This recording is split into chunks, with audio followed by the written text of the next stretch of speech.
코로나19 이 바이러스로 인해서 전 세계가 지금 공포 가운데 빠져 있습니다. 그 공포와 두려움의 핵심은 죽음입니다. 그러니까 이거에 걸리면 죽는다 라고 하는 생각을 하게 되기 때문에 두려움과 공포가 우리 뼛속 깊이 파고들고 있는 것을 볼 수가 있습니다. 주일 아침 현재 제가 한번 찾아봤어요. 얼마나 되나. 확진자가 지금 우리 전체 인구가 몇이라고 그랬죠? 77억이라고 그랬잖아요.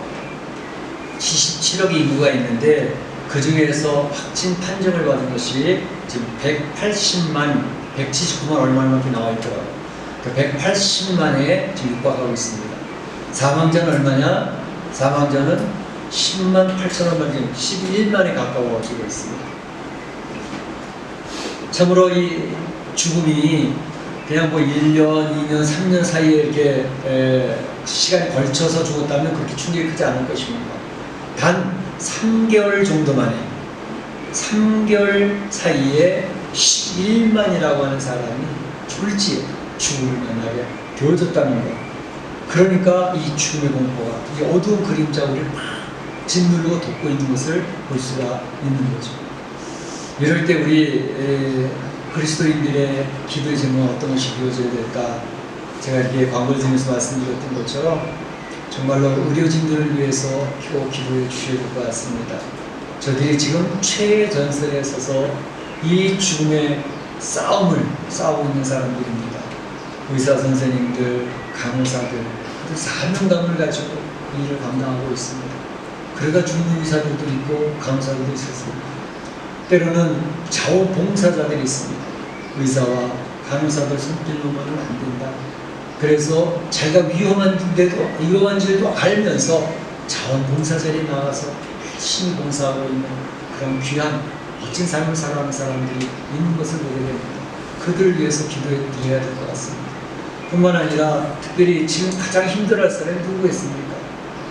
확진 판정을 받은 사람들.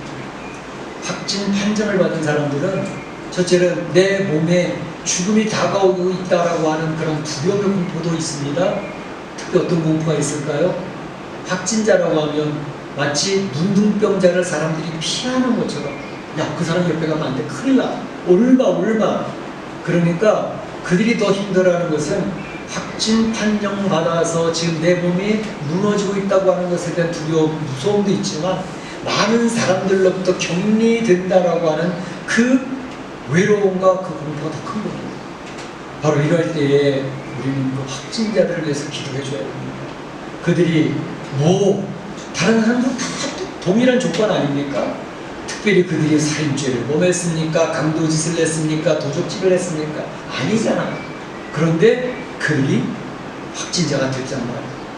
그럴 때 그들에게 오는 이 질병에 대한 공포뿐만 아니라 이러한 관계에서 끊어져가는 이 왕따 되어지는 그 공포, 이거는 이루 말할 수 없는 것입니다.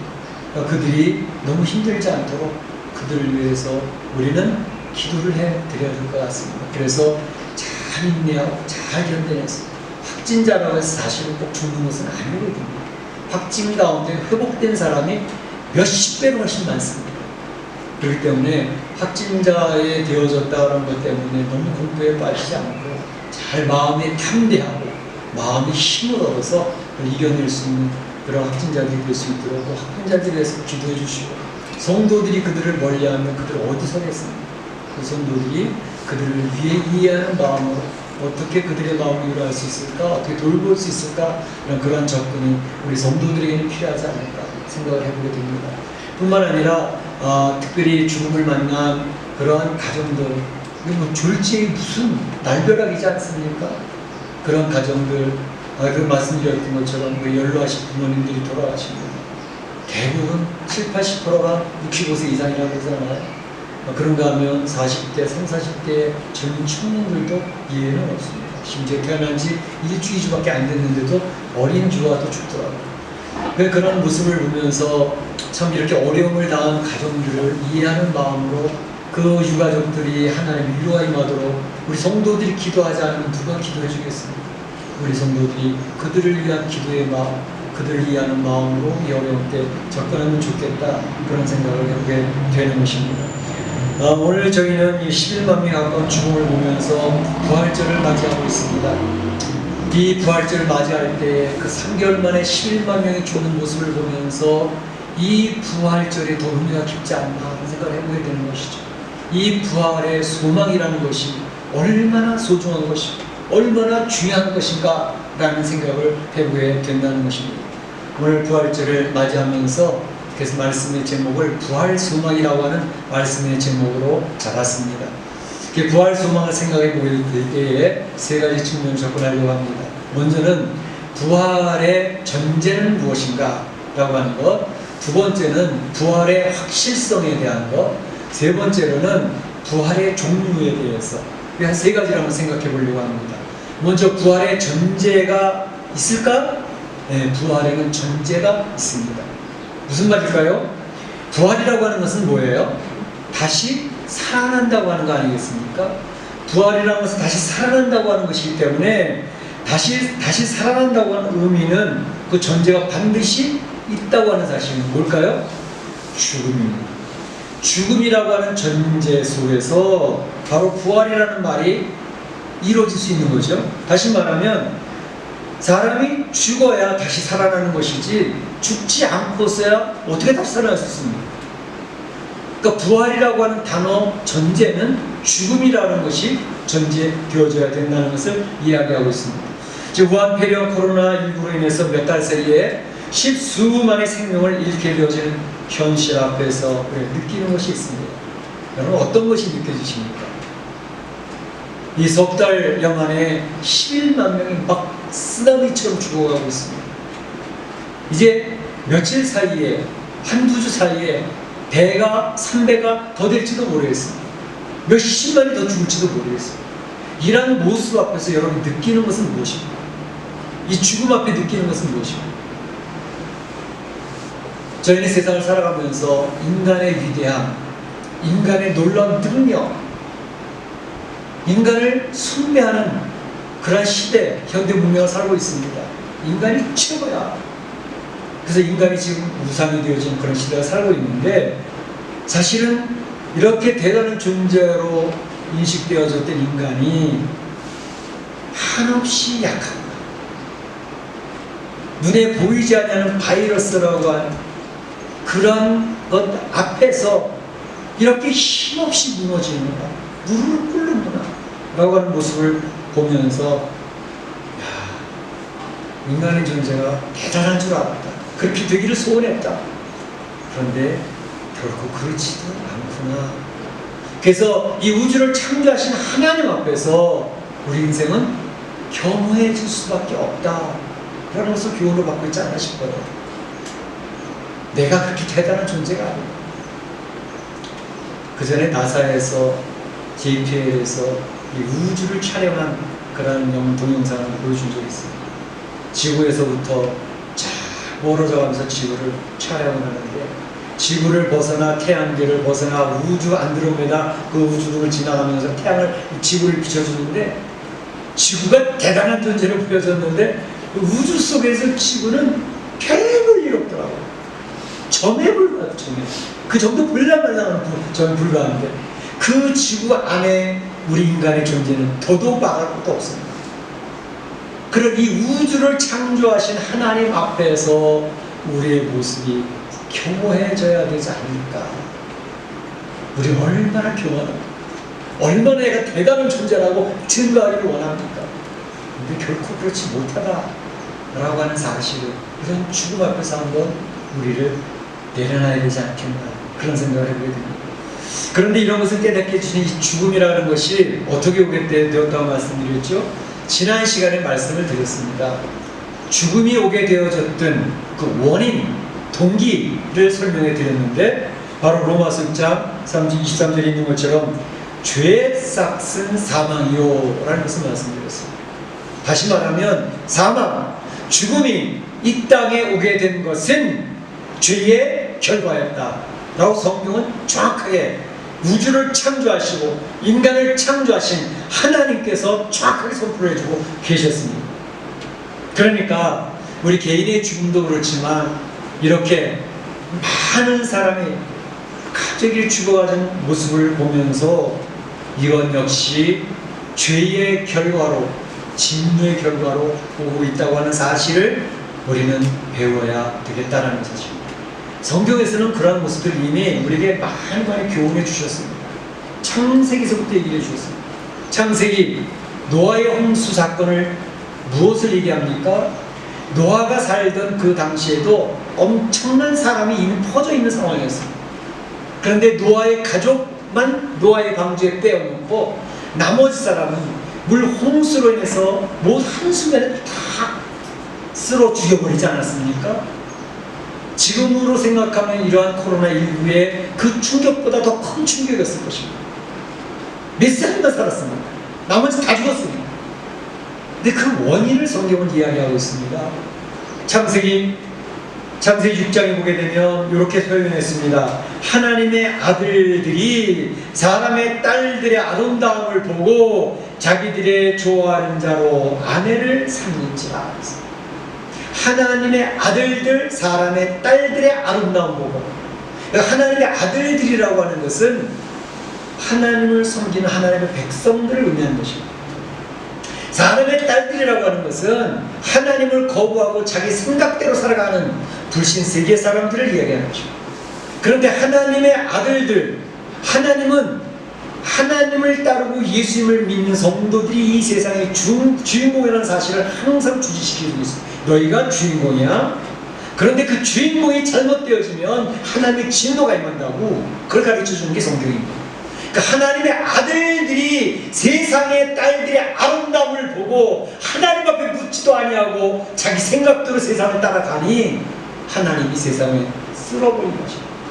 그 다음에 이어지는 말씀이 이것입니다. 여호와께서 사람의 죄악이 세상에 관영함과 사람의 죄악이 세상에 관영함과 그 마음의 생각이 모든 계획이 항상 악할 뿌림을 보시고 하나님 노아의 홍수를 내리시게 됐던 원인을 정확히 설명하고 계십니다.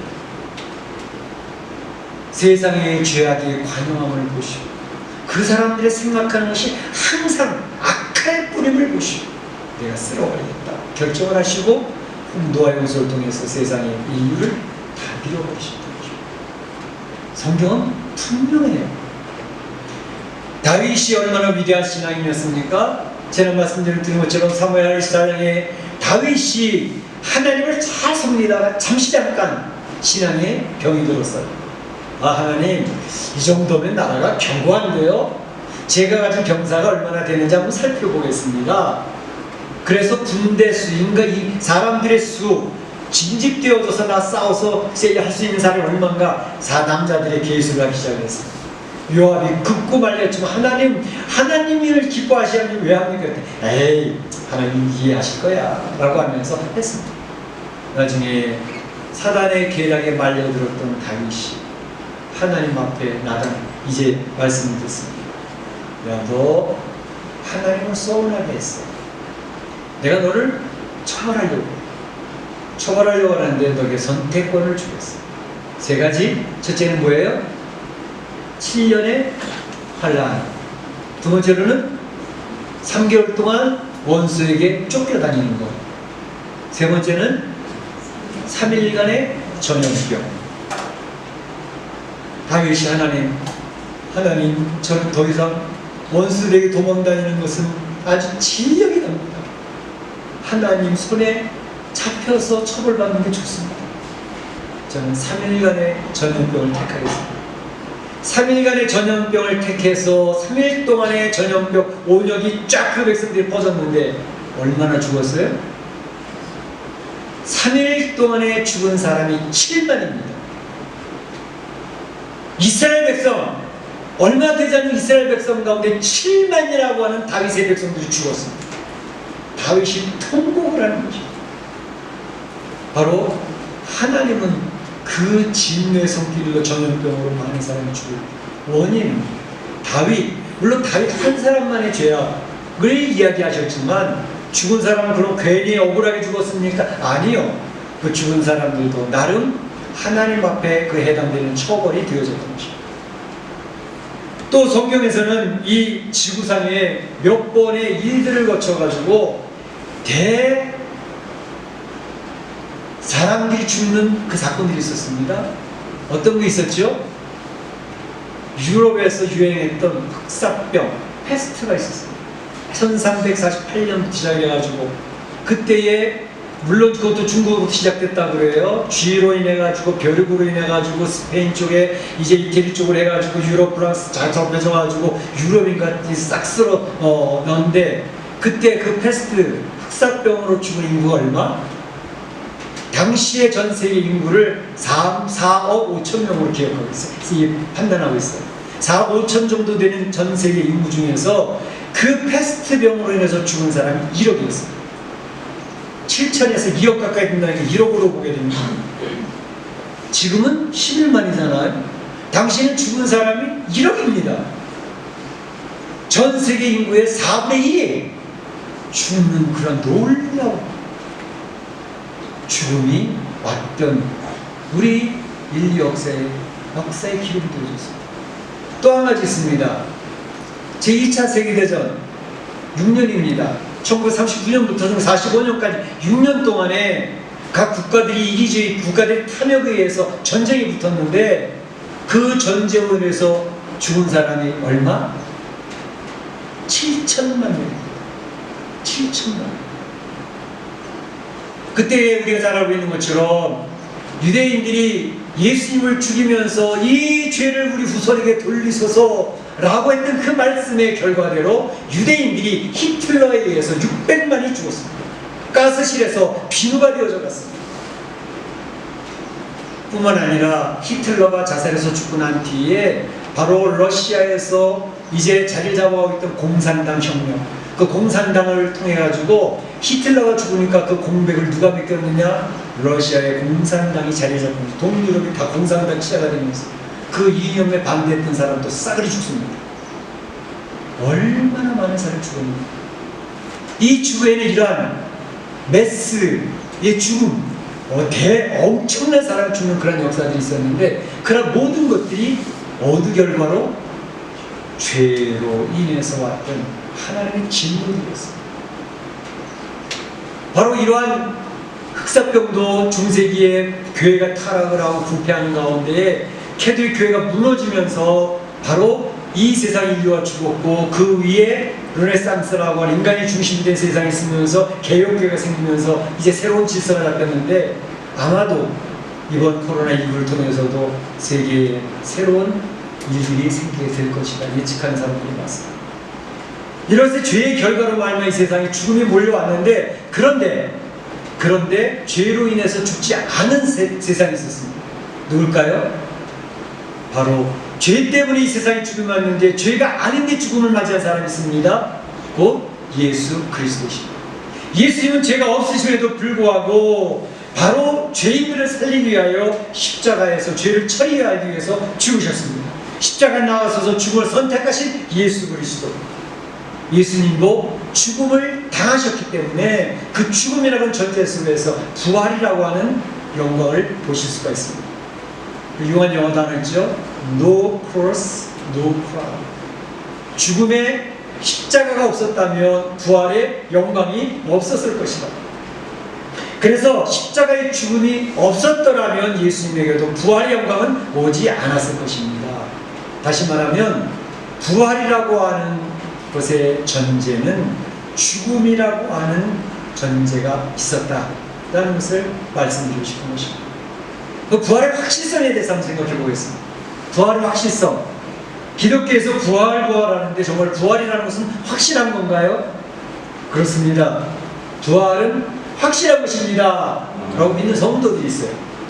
그래서 부활을 믿으십니까? 그러면 아멘! 저는 확실합니다. 저는 부활이 있다는 사실을 분명히 믿습니다 라는 성도들이 있는가 하면 어떤 성도들은 글쎄 목사님이 맨날 부활하니까 저 그런 것 같긴 한데 저는 아직 잘 모르겠어요 라고 하는 성도들도 없지 않아 있습니다. 자, 부활의 확실성에 대해서 먼저 생각해야 될 것은 과연 예수님이 부활하신 것은 맞느냐라는 것입니다. 예수님이 부활하신 건 맞느냐? 예수님이 무덤을 찾아왔던 여인들이 바로 천사들이 전해진 예수님 부활하셨다. 무덤에 들어가면 누가 없거든요. 예수님이 시신은 없고 예수님 쌌던 세마포만 차곡차곡 객해져가지고 예수님 머리맡에 놓여져 있고, 어떻게 된 거지? 그 여인들은 굉장히 당황스러워했습니다. 부활의 주님을 만나기 위해서 왔던 것이 아닙니다. 시신에 기름을 더 칠하기 위해서 기름을 준비해가지고 왔던 사람들입니다. 그런데 그 자리에 바로 천사의 선포하는 말씀이 있어. 막달라 마리아가 부활하신 예수님과 대화를 하게 되었습니다. 예수님을 확인하게 되었습니다. 뿐만 아니라 제자들에게 부활하신 예수님이 나타나셨습니다. 요한복음 20장 19절에 제자들이 두려워 떨고 문을 다 잠그고 들어서 이제는 우리가 잡혀가면 다 죽을 텐데 그러고 두려워 떨고 있을 때 예수님이 샬롬 평안이 있을지어다. 닫힌 문을 어떻게 통과해서 들어오셨어요. 제자들을 위로하신 예수님. 도마가 아이고 나는 모르겠어. 당신들이 예수님 봤다고 하지만 나는 본 적이 없어. 아직 나는 봐야 믿겠어. 도마야 내 손에 못자국이 보이느냐? 한번 만져보려? 창에 허리에 장적을 보았느냐? 한번 만져보지. 못 믿겠다고 얘기하는 도마에게 못자국을 창자국을 확인시켜주시는 주님의 모습을 볼 수 있습니다. 실망하고 낙심하고 내 예수님을 위해서는 생명을 바치겠습니다. 절대로 예수님이 죽는 자리에 나가지 않겠습니다. 라고 했지만 세 번이나 부인하고 자기 자신에 대한 실망과 절망 속에서 고기 잡으러 갔던 베드로에게 예수님이 나타나셨어요. 베드로야 고기 많이 잡았어? 없습니다. 예수님이십니까? 맞아.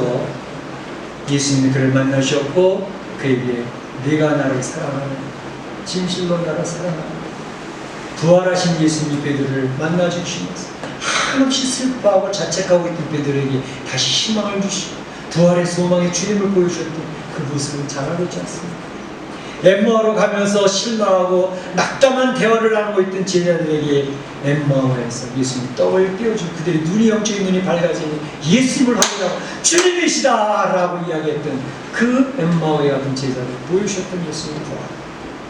예수님이 보여주신 것은 몇몇 제자들 환상에 사로잡혀 있는 최면에 걸려있을 것 같은 제자들에게만 보여주신 게 아니었습니다. 한 번에 500명이 모여있는 많은 사람이 그곳 예수님이 한꺼번에 그들에게 보여주시지 않습니까? 고린도전서 15장에 500명이나 되는 사람들에게 예수님이 보여주십니다. 그 자리에는 예수님의 친동생 야고보도 있어가지고 야고보가 자기 형님인지 분명히 확인하게 되어지는 부활의 모습도 확인시켜 주셨다는 것을 사도 바울은 기록하고 있지 않습니까? 사도 바울 자기 자신이 예수님 믿는 사람을 죽이러 다녔던 자신이 바로 이 부활하신 예수님을 만났고 그분에게 내가 보냄을 받은 사도가 되어졌다라고 자기의 목이 잘려가면서까지 예수님의 부활을 증거하는 사람으로 살았던 것이 사도 바울 아닙니까? 예수님은 부활하셔서 40일 동안 승천하시기 전 승천하시기까지 계시면서 10번 이상이나 부활의 몸을 보여주시고 확인시켜 주셨습니다. 예수님의 부활은 사실이었습니다. 확인되어지는 것이었습니다. 예수님이 계실 때만 하더라도 야이로의 딸 회당장의 딸을 살려내시는 부활의 모습을 이미 교훈시켜 주시고 확인시켜 주셨습니다. 죽어서 그 시체를 메고 장례를 치르러 가고 있는 과부의 아들을 그 관을 대시고 기도해 주셔서 그를 살려내셔서 과부에게 소망을 주셨던 예수님이었습니다. 죽어도 살아나는 게 있다고.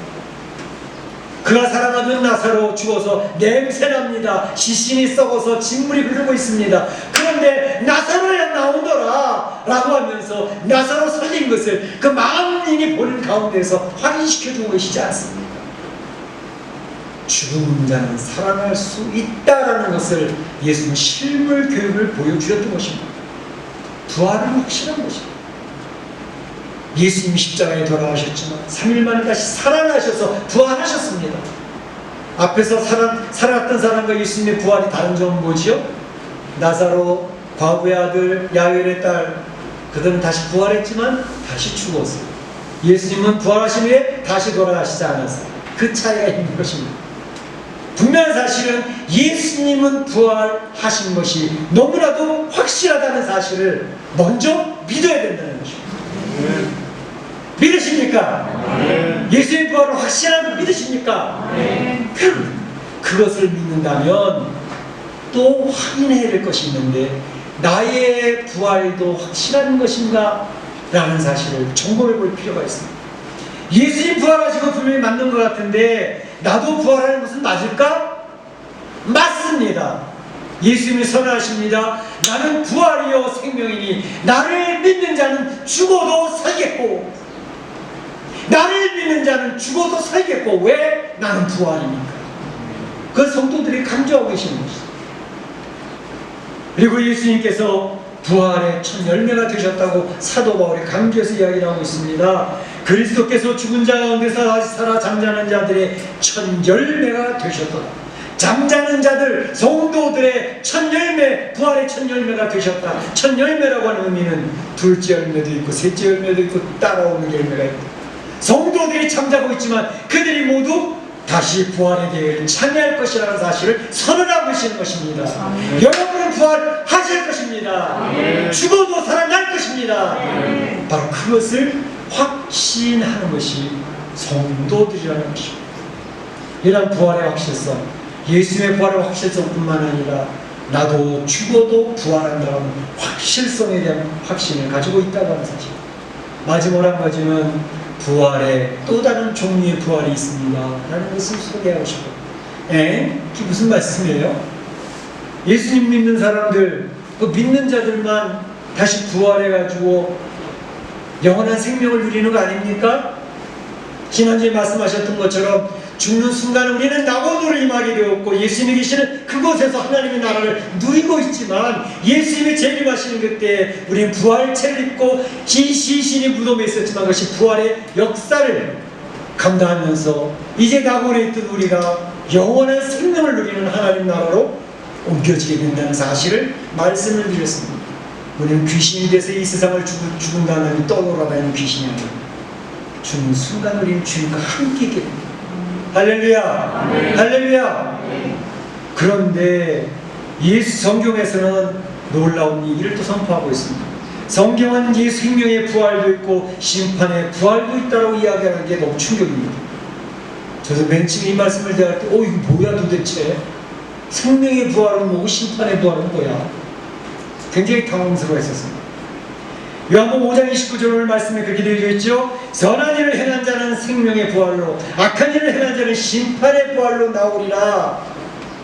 성경 분명히 선언합니다. 생명의 부활이 있고 심판의 부활이 있다. 생명의 부활은 어떤 사람? 선한 일을 행한 자가 생명의 부활, 악한 일을 행한 자는 심판의 부활. 그러면 또다시 궁금증이 생깁니다. 선한 일을 행한 자는 도대체 뭐야? 착하게 살고, 구제하게 살고, 도덕적으로 살고, 많은 사람들 앞에 존경받는 그런 삶을 살아 선한 일을 행해야 내가 생명의 부활에 참여할 수 있다는 말인가?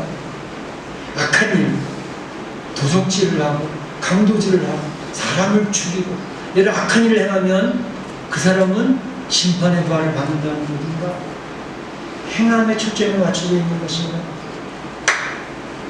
그렇게 생각할 때 성도들은 혼돈스러워. 그럼 무슨 믿음으로 구원받는다는 건 도대체 뭐예요? 제가 아무리 해도 그렇게 선하게 산 것 같지는 않은데요. 저도 역시 거짓말도 있었고요, 다른 사람 속이는 것도 있었고요, 악한 일을 얼마든지 내 삶 속에서 얼마든지 나오는 것을 알 수 있는데, 그럼 어떻게 저는 심판의 부활이 되는 것입니까? 그것에 대한 해답이 성경에 있습니다. 요한복음 6장 29절에 이렇게 이야기합니다. 선한 일, 곧 하나님의 일, 하나님의 일이 선한 일입니다. 하나님의 일이 무엇인가에 대해서 성경은 선언하고 있습니다. 요한복음 6장 29절 이렇게 얘기합니다. 예수께서 대답하여 이르시되 하나님께서 보내신 일을 믿는 것이 하나님의 일이니라. 하나님의 일이 무엇이냐? 하나님께서 보내신 일을 믿는 것이 하나님의 일이라는 것입니다. 하나님의 일이 선한 일인데 그 선한 일, 하나님의 일은 무엇이냐? 그것은 하나님께서 보내신 일을 믿는 것이 하나님의 일이라는 것입니다. 할렐루야! 아멘. 할렐루야! 아멘. 그래서 여기 선한 일은 착하게 사는, 구제하며 도덕적으로 사는, 그걸 의미하는 것이 아닙니다. 악한 일이라는 것은 강도질하고 살인은 그것이 아닙니다. 하나님의 일, 하나님이 보내신 예수님을